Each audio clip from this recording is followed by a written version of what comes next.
আসসালামু আলাইকুম। লাস্ট ভিডিওতে আমি বলেছিলাম যারা নতুন করে প্রোগ্রামিং ল্যাঙ্গুয়েজ শিখতে চায় তাদের জন্য সি ল্যাঙ্গুয়েজ শেখাটা সহজ হবে এবং এতে করে প্রোগ্রামিংয়ের বিভিন্ন ধরনের কনসেপ্টগুলো বোঝা সহজ হবে। তো এখন প্রশ্ন আসতে পারে এই সি ল্যাঙ্গুয়েজ কীভাবে শিখব। সি ল্যাঙ্গুয়েজ শেখার জন্য আমাদের কিছু জিনিস দরকার হবে। তার মধ্যে হচ্ছে কোড লেখার জন্য কোড এডিটর এবং এই কোডকে বাইনারি কোডে কনভার্ট করার জন্য কম্পাইলার এবং আউটপুট দেখার জন্য কোনো একটা সফটওয়্যার লাগবে। তো এতগুলো কাজ আলাদা আলাদা সফটওয়্যারে করার চেয়ে কোনো একটা সফটওয়্যারের মধ্যেই যদি আমরা করতে পারি তাহলে আমাদের জন্য সুবিধা হয়। তো এই ধরনের সফটওয়্যারকে বলা হয় আইডিই, ইন্টিগ্রেটেড ডেভেলপমেন্ট এনভায়রনমেন্ট।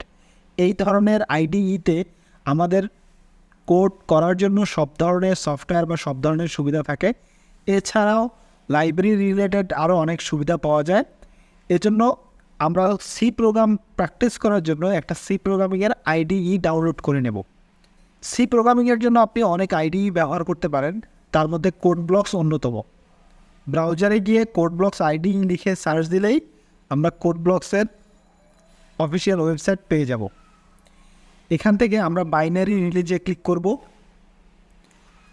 আমরা যদি নিচের দিকে কিছুটা স্ক্রল করি তাহলে আমরা দেখতে পারবো মাইক্রোসফট উইন্ডোজের জন্য বেশ কিছু সফটওয়্যারের ভার্সন দেওয়া আছে। এছাড়াও যারা লিনাক্স ব্যবহারকারী তাদের জন্যও সফটওয়্যার দেওয়া আছে এবং যারা ম্যাক ব্যবহারকারী তাদের জন্যও সফটওয়্যার দেওয়া আছে। তো যেহেতু আমি উইন্ডোজ ব্যবহার করি তাই আমি উইন্ডোজের জন্য সফটওয়্যার ডাউনলোড করব। তো আমি আসলে উইন্ডোজের জন্য MinGW কম্পাইলার সহ যে ভার্সনটা সেটা ডাউনলোড করতে যাচ্ছি। এর জন্য আমাকে এই MinGW সেটআপ সহ এই জায়গায় যে কোনো একটা ডাউনলোড সোর্সে ক্লিক করতে হবে। ডাউনলোড সোর্সে ক্লিক করলেই আপনার ডাউনলোডটি অটোমেটিকলি কিছুক্ষণের মধ্যে স্টার্ট হয়ে যাবে। তো ডাউনলোড হয়ে গেলে এরপর আমরা ইনস্টলেশনে যাব। আচ্ছা, আমাদের ডাউনলোড হয়ে গেছে। এখন আমরা এখানে থেকেই ডাবল ক্লিক করে এটাকে ইনস্টলেশন করতে পারি।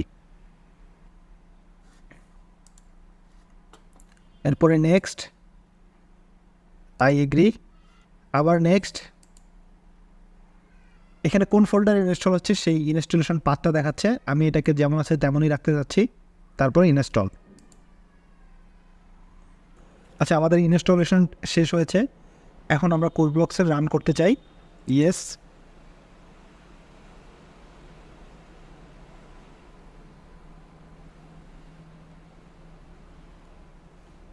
ওকে এবং নেক্সট, ফিনিশ।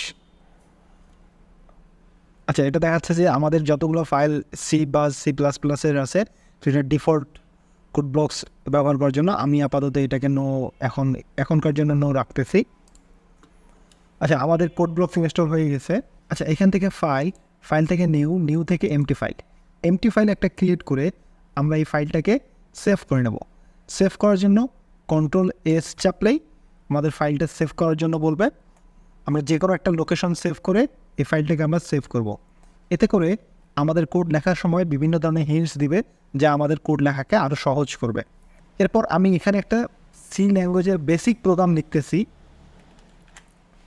তো এই প্রোগ্রামটিকে এখন আমরা বিল্ড করব। বিল্ড করার জন্য আমাদেরকে বিল্ড বাটনে ক্লিক করতে হবে এবং বিল্ড হয়েছে কিনা তার জন্য আমরা লগস দেখব। এবং লগ দেখার জন্য আমরা প্রথমে যাব ভিউ থেকে লগে ক্লিক করব, তাহলে আমাদের লগ চলে আসবে। এরপরে আমরা যাব বিল্ড লগে আমরা দেখতে পারবো আমাদের প্রোগ্রামিংয়ের 0 এরর এবং 0 ওয়ার্নিং। তো এরপরে আমরা রান করব। রান করার জন্য এই রান বাটনে ক্লিক করব। এখন আমাদেরকে হ্যালো ওয়ার্ল্ড প্রিন্ট করে দেখাচ্ছে। তো এটা একটা সি ল্যাঙ্গুয়েজের বেসিক প্রোগ্রাম যেটা দিয়ে আমরা হ্যালো ওয়ার্ল্ড প্রিন্ট করতে পারি। হ্যালো ওয়ার্ল্ড সঠিকভাবে প্রিন্ট হয়, তার মানে আমাদের কোডব্লকস ইনস্টলেশন সঠিকভাবে সম্পূর্ণ হয়েছে। নেক্সট ভিডিও থেকে আমরা কোডিং শেখা শুরু করব। ধন্যবাদ সবাইকে।